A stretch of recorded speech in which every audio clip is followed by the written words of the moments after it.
Je lève les yeux vers les montagnes. Bonjour chers téléspectateurs, que Dieu vous bénisse. On m'appelle Gérard Amani, je suis le pasteur de la mission La Voie du Salut et j'ai le privilège de partager la parole de Dieu avec vous sur cette chaîne de télévision Flash Info.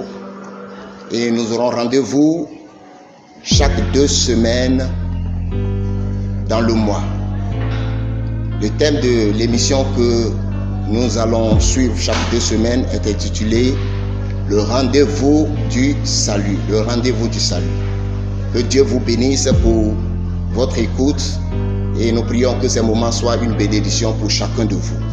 Alors nous allons aller rapidement dans la parole de Dieu, dans ce verset que nous considérons comme le résumé de toute la Bible, Jean chapitre 3, verset 16.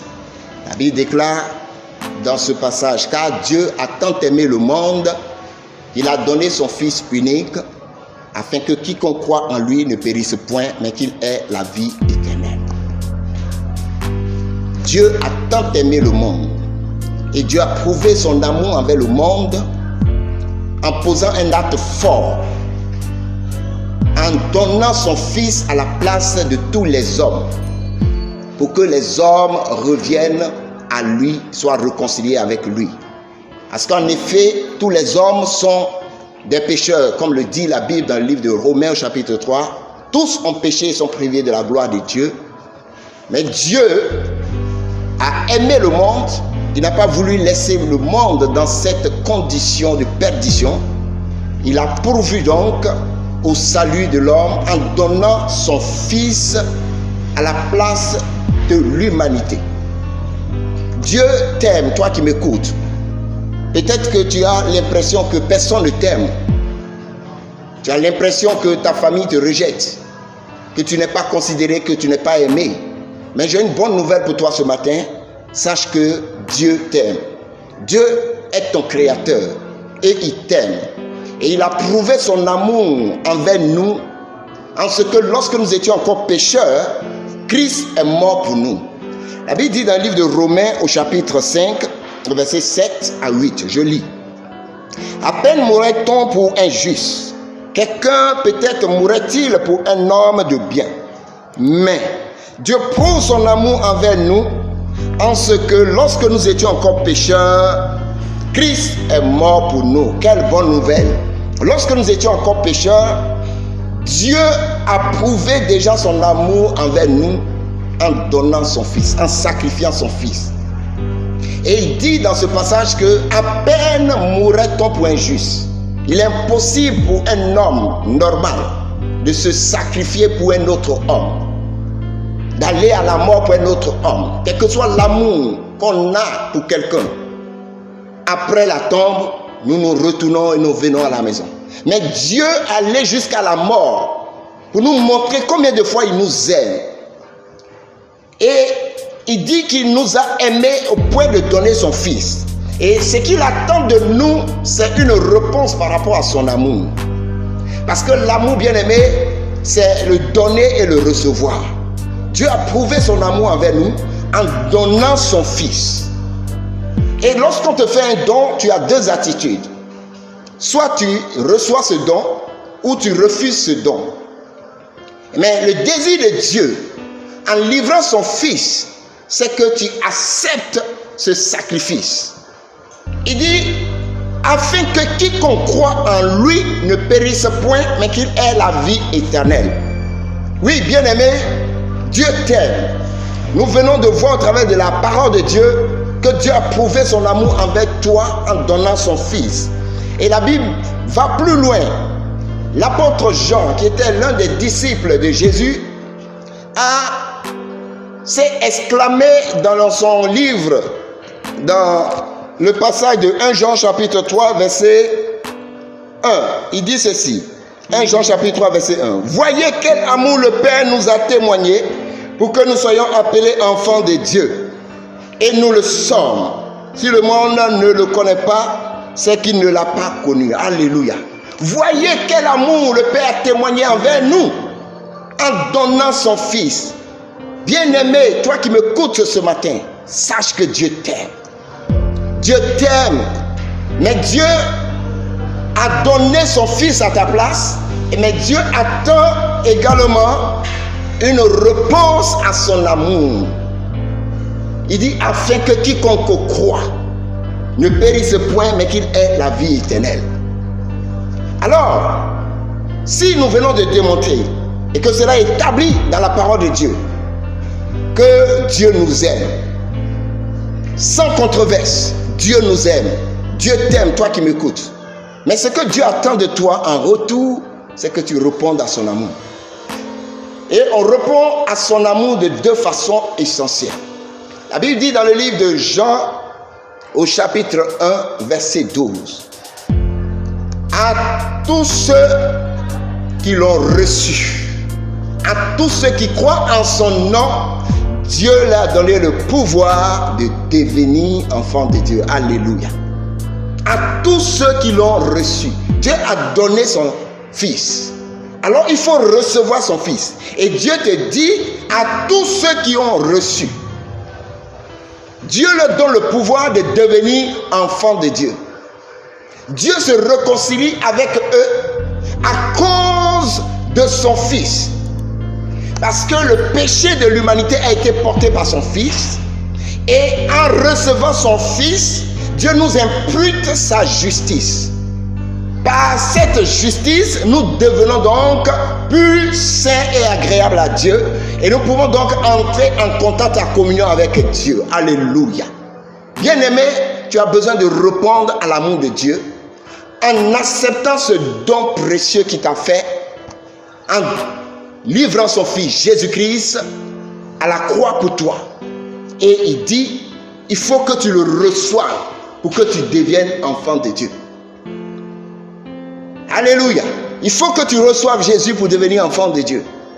En dehors de lui, il n'y a pas de salut. La Bible déclare dans le livre de Actes chapitre 4, il n'y a de salut en aucun autre, car il n'y a sous le ciel aucun autre nom qui a été donné parmi les hommes par lequel nous devions être sauvés.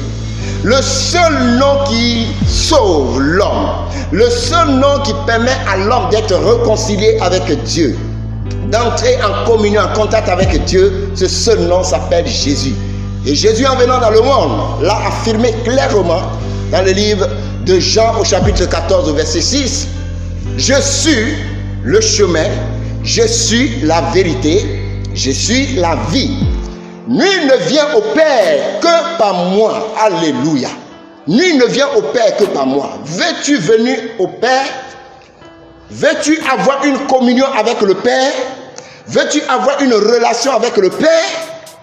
Dieu te dit que c'est possible, à condition que tu acceptes Jésus-Christ comme ton Seigneur et ton Sauveur personnel.